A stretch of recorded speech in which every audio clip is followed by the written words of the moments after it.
Heartbeat, sebuah novel by Jealousy. Bagi teman-teman, silakan membeli novel fisiknya agar memiliki pengalaman membaca yang lebih seru. Dan untuk teman-teman juga, terima kasih telah memilih channel ini dan silakan mendengarkan. Tetap ke satu, Serafin. Aku ingin membunuh Arga, memutilasinya, lalu memberikan setiap potongan tubuhnya ke anjing jalanan. Gara-gara dia, aku harus mengepel lantai sepanjang koridor di lantai 3. Aku juga dihukum oleh Pak Hakim karena terlambat masuk di kelas beliau tadi pagi. Karena Arga memilih menurunkanku di jalan agar bisa bertukar tempat dengan gebetannya, Marina. Dasar sepupu brengsek. Kalau bukan gara-gara dia, aku tidak akan berakhir di sini bersama Elang. Tubuhku mulai dihimpit oleh kelima jarinya yang melingkari leherku, sementara matanya menatap tajam, seolah dia berharap bisa menembus kepalaku dengan kekuatannya. Itu pun kalau dia punya kekuatan. Elang Skarsgård, si pembuat onar, preman, mantan narapidana, dan pembunuh berantai. Well, aku tidak tahu mana yang benar. Semua rumor itu beredar di sekolah setelah dia kembali saat libur 4 bulannya tanpa alasan yang diketahui. By the way, aku bisa saja menggunakan jurus kick in the balls no jutsu untuk self-defense. Tapi sayangnya, dia berhasil mengunci kedua kakiku setelah aku melakukan percobaan melarikan diri yang pertama.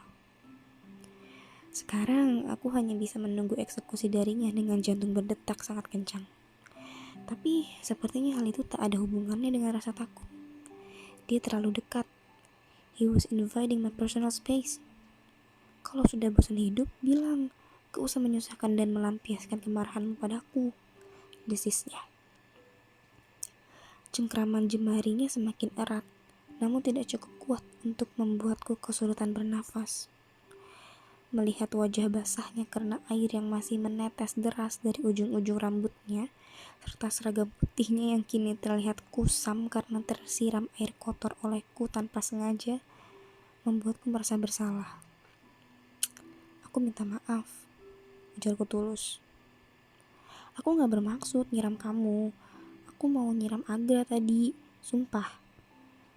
Gara-gara Arga menghindar di saat yang tepat, air kotor itu malah mendarat di kepala dan sekujur tubuh Elang yang tiba-tiba muncul dari belakang Arga. Jadi, maksud kamu ini semua salahku karena menghalangi tujuan awalmu? Begitu? Dia melotot padaku. Bukan, jawabku cepat-cepat.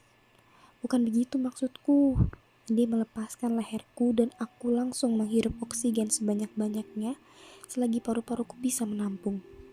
Tapi napasku langsung tersekat di tenggorokan ketika dia dengan beraninya meletakkan telapak tangannya pada dada diriku.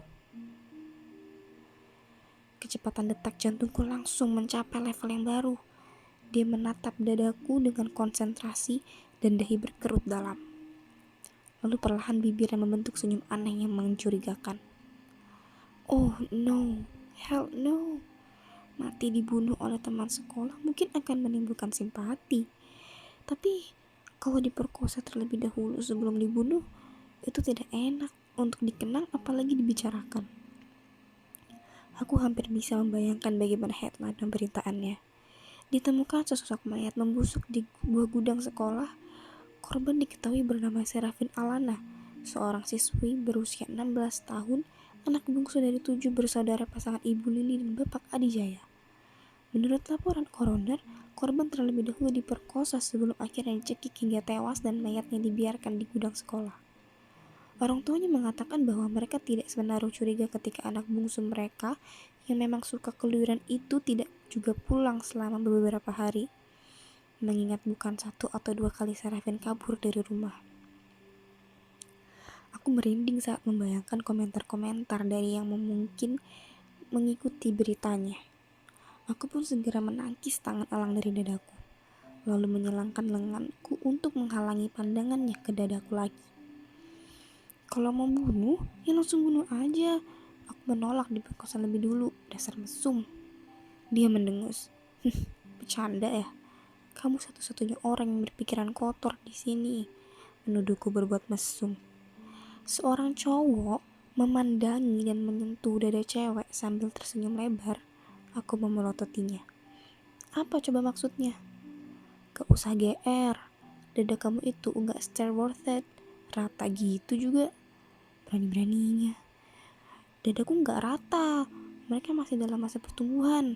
Aku membela diri. Sudut bibirnya yang berkedut ketika tatapan matanya kembali ke dadaku membuatku semakin kesal saja. Sih, jelas-jelas matamu ke arah sini, ujarku sambil menunjuk dadaku. Elang membuka mulutnya, namun segera ditutup kembali. Matanya nampak semakin berkonsentrasi saja ketika menatap dadaku lagi. Jantungku bukannya tenang dan diam, malah memukul-mukul rongga dadaku minta keluar. Tuh kan, keluhku. Dia maju mengambil satu langkah kecil, semakin mengambil ruang bernapasku. Mau apa kamu? Tanyaku gugup. Berhenti. Tapi dia seperti tidak mendengarkanku. Dia terus mendekat sampai punggungku rasanya siap menyatu dengan dinding di belakangku saking dekatnya jarak antara aku dengannya. Elang! Kali ini teriakanku berhasil menarik perhatiannya dari dadaku. Tapi sayangnya itu hanya sejenak. Karena setelah itu dia kembali mencoba menghempitku. Apa ini cara lain darinya untuk melakukan pembunuhan? Dia baru berhenti ketika dagunya sudah menyentuh dahiku. Kemudian dia memiringkan kepalanya. Ekspresinya makin terlihat berkonsentrasi, seperti orang yang sedang mencoba memecahkan misteri paling rumit di dunia. Kamu sakit ya? Tanyanya tiba-tiba. Hah? Tanyaku bingung.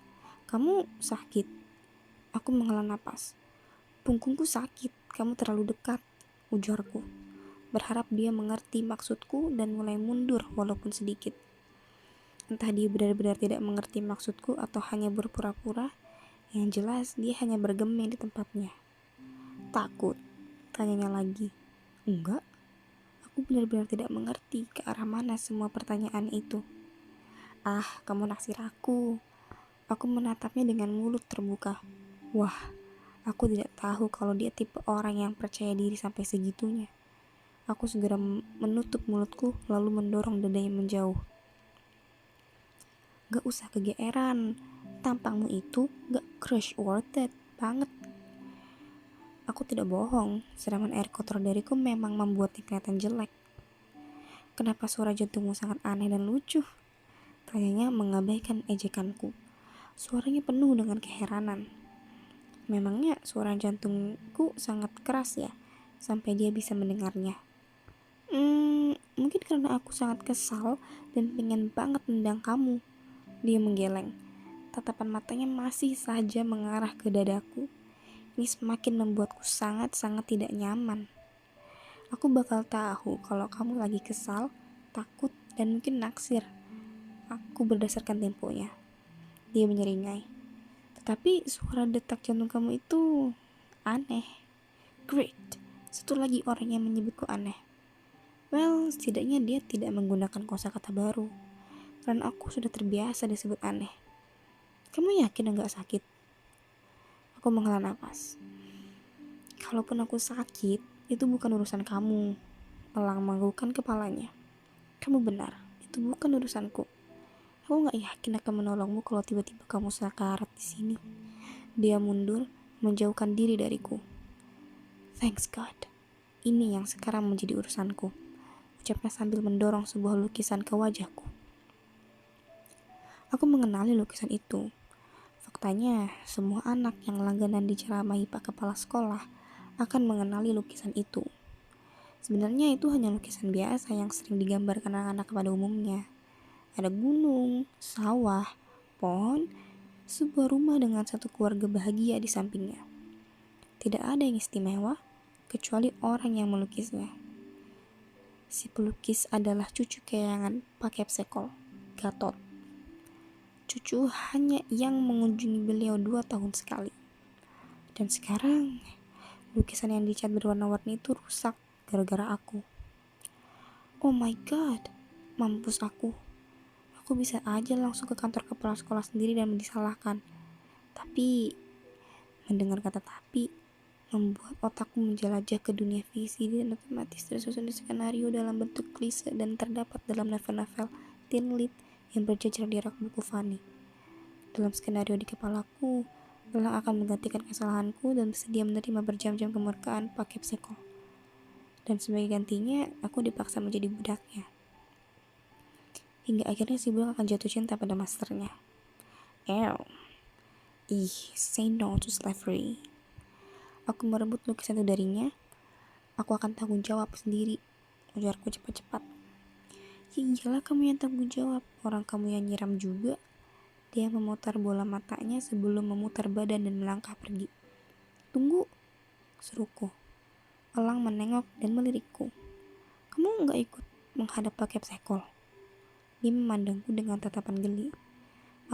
Mungkin sebaiknya aku tidak menggunakan kata pakai psikol kalau sedang berbicara dengan orang lain. Gara-gara Arga sih, aku jadi ikut-ikutan memanggil kepala sekolah dengan pakai psikol. Elang menyeringai seperti mengejekku. Takut. Sedikit, aku mengakui.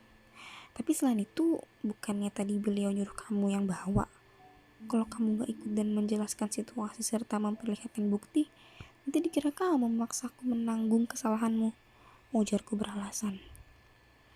Dia memandangku sesaat, lalu tiba-tiba tertawa. Bukan masalah besar, bukan pertama kalinya orang berpikir apa yang ingin mereka pikirkan tentangku. Dan ini gak bakal jadi yang terakhir. Dia lalu pergi tanpa melirik sedikit pun kepadaku. Bukannya aku ingin dia melirikku atau apa. Memandang lukisan yang di tanganku, aku menghela napas. Sepertinya aku memang harus menghadapi pakai psikol sendirian. Pada akhirnya aku dimarahi pakai psikol dan merasa sangat bersalah melihat wajahnya yang begitu sedih menatap karya cucunya hancur. Aku dihukum untuk membantu Pak Hardi menyusun buku di perpustakaan yang katanya seram itu. Pakai psikol tahu saja hukuman yang pas dan bisa membuat merasa dihukum. Bukannya aku mau bilang aku tidak pantas mendapatkannya. Tapi ayolah, masa perpustakaan? Aku saja lupa kapan terakhir ke sana, dan sekarang aku disuruh membereskannya.